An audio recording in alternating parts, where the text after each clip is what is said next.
Wow.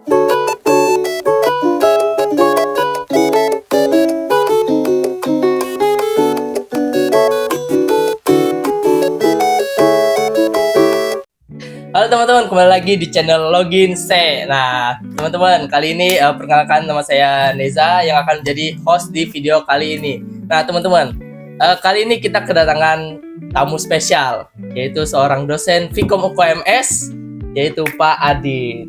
Bisa sapa penonton, Pak. Halo. Nah, tapi kita di sini nggak bakal bahas tentang akademik atau prestasi atau apapun itu. Kita bakal tanya-tanya dia tentang game. Nah, Pak, game pertama Bapak itu apa, Pak?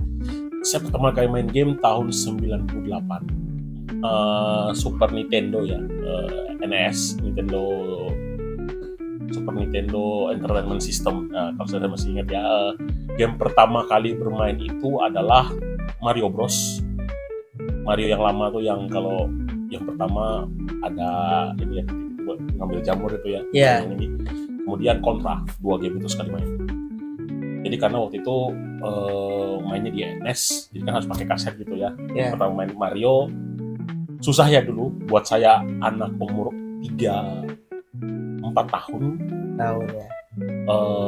3-4 tahun main yang kontrolernya bahkan lebih besar dari tangan saya. Kalau sekarang saya megangnya lebih kecil gitu ya. Itu sulit banget, sampai akhirnya ganti main Contra karena lihat kakak main Contra waktu. Oh. Terus Bapak pas main itu gimana, Pak, kesannya? Itu pertama megang kan, Pak? Pertama kali megang Pertama stick, megang. dikasih main sama kakak gitu ya, karena Yeah. belum anak kecil, masih umur 3 tahun, bicaranya masih belum jelas, tapi kemudian dikasih main gitu ya.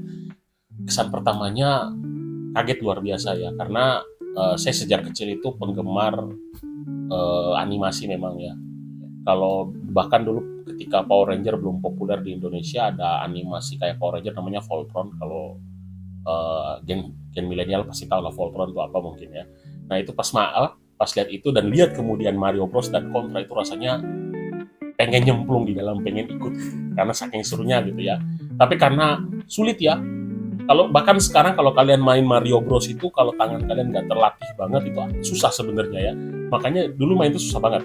Mau sampai ke benderanya buat lompat itu aja udah sulit gitu ya. Tapi tetap excited buat main karena gitu ya, orang bilang semakin kalah semakin ketagihan, anggapnya kayak gitu. Iya. Nah, itu kan game pertama Bapak ya, Kak. Nah, kalau sekarang itu masih main game kan, Pak? Masih. Nah, itu genre apa, Pak? Saya bukan tipe senang yang main game online ya.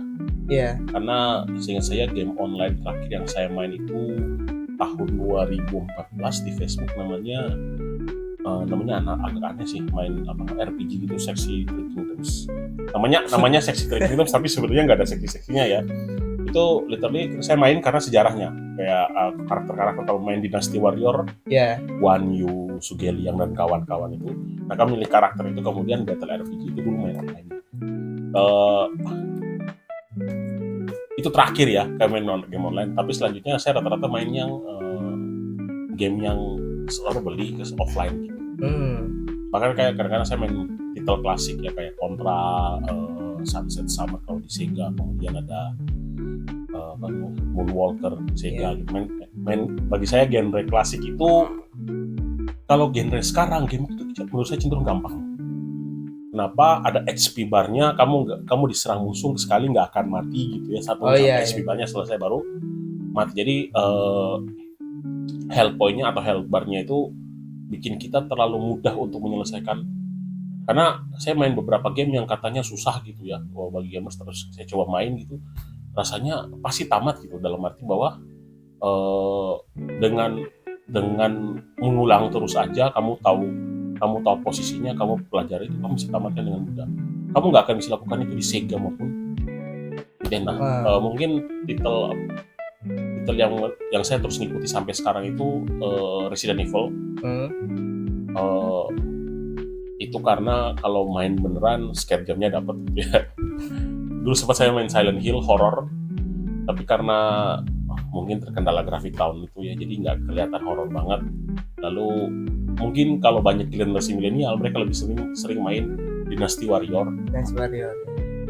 Tapi karena mungkin saya wibu ya, saya nggak tahu ya, saya lebih senang Basara.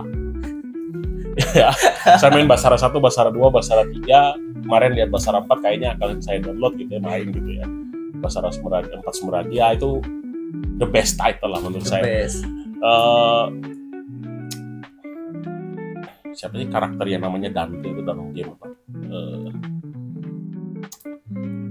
May Cry Ya, bukan? Devil May Cry. Ya, Kalau kamu pengen dapat tebasannya Devil May Cry dengan cara yang satisfaction banget, mainlah Basara. sebuah tips. Ya, karena lucu ya kalau kamu ikut genrenya Devil May Cry, sebenarnya kan Resident Evil Ya, yang gagal bikin asap kemudian diubah jadi Devil May Cry. Ada ceritanya lah, saya nggak ikut detail ya, tapi saya kemudian nggak main ya. Saya lihat teman saya yang main Devil May Cry, kok tebasannya mirip genre-genrenya Capcom semua gitu ya. Main Basara aja tebasannya banyak orang, kamu cuma tebas satu-satu gitu, nggak seru gitu ya. kurang satisfied. Kurang Kurang satisfying. satisfied. Nah, kan Bapak tadi nyebutin game paling sulit itu kan game-game lama kan. Iya. Kalau game sekarang itu yang kata orang-orang sulit itu Bapak pernah mainin, Pak? Ada yang bilang, misalnya ada yang bilang Resident Evil professional mode, hard mode itu sulit banget. Ya, Itu literally memang sulit gitu ya. Tapi gini, kalau kamu main Resident Evil, kamu mati ngulang checkpoint. oh per checkpoint, Pak. Nah, kalau kamu main game lama, kamu selesai trial 3 kali continue, game over, mulai dari awal. Oh iya ya. Ya 3 nyawa ya. Lebih gampang mana gitu ya. Iya. Jadi bagi saya tetap gitu ya. Ada maksudnya game-game triple A title tuh ada memang complicated, ada yang puzzle-puzzlenya complicated, iya. Tapi kamu bayangin ya, Ya. kamu main game itu 3 tahun nggak tamat. Kesel nggak kira-kira? Nah, itu perasaan yang kamu dapat kalau main title lawas. Kalau genre baru, taruhlah Red Redemption 2, apa-apa tuh Iya. ya, GTA 5 dan GTA 5 itu apa ya, game-game yang baru ya, rata-rata bukan yang RPG, yang tembak-tembakan kan nggak ya, yang story gitu ya, Assassin's Creed dan kawan-kawan. Kamu akan ngalami sudah jalan, sulit mati ditebas mati gitu ya, lawan musuh gitu, Iya. main God of War gitu, ditebas sama dewa-dewanya tewas, ya udah tewas tapi Balik lagi. balik lagi dari checkpoint. Iya, masih tergolong ini gampang ya, Pak. Kalau kemarin saya kan nonton streamernya GTA San Andreas gitu ya. Iya. GTA San Andreas itu salah satu game mudah, tapi the best game of all time menurut saya ya, bagi generasi milenial. Saya nggak tahu Gen Z ngomongnya kenapa ya. Tapi the best game kenapa? Karena bahkan ketika mereka relaunching kemarin dengan Definitive Edition, semua fansnya marah. Ya. Karena detail-detail yang mereka dapatkan di GTA San Andreas nggak ada di Definitive Edition, kemudian baru di patch sekitar bulan yang lalu gitu kan. Kalau kamu mau melihat bagaimana orang lama menikmati gamenya, lihatlah generasi milenial. Mereka bahkan literally batu paving di pinggir jalan itu mereka hafal kan? Sepuh itu, sepuh. Iya, sepuh banget. Kenapa? Karena game-game lawas itu menuntut kamu detail. Kalau kamu main Sonic ya misalnya kamu pertama kali main di level air, kamu nggak akan diberitahu sama orang, kamu harus hirup balon udara itu supaya kamu selamat di bawah, nggak ada. Iya. Kamu mau cari apa namanya? Ketik di YouTube, Google Streamer tuh nggak ada. Dulu kita hanya manfaatin namanya Game Shark. Tapi itu pun kalau internet Anda bagus. Kalau di rumah Anda sudah tidak ada internet, saya yakin nggak ada gitu. Dulu internet nggak se-booming sekarang. Kalau mau internet main warnet gitu ya. Ya udah, cari detailing mapnya dan segala macamnya. Jadi bagi saya puasanya di sana sih. Puasanya di tantangan itu. Tantangan challengingnya sampai ya kita rela main titel itu sampai bertahun-tahun karena penasaran tadi itu. Oke Pak, karena kita terkendala waktu, mungkin sekian aja pertanyaannya Pak. Oke. Oke teman-teman, sekian dulu di video kali ini. Itu dia pengalaman luar biasa dari Pak Adit.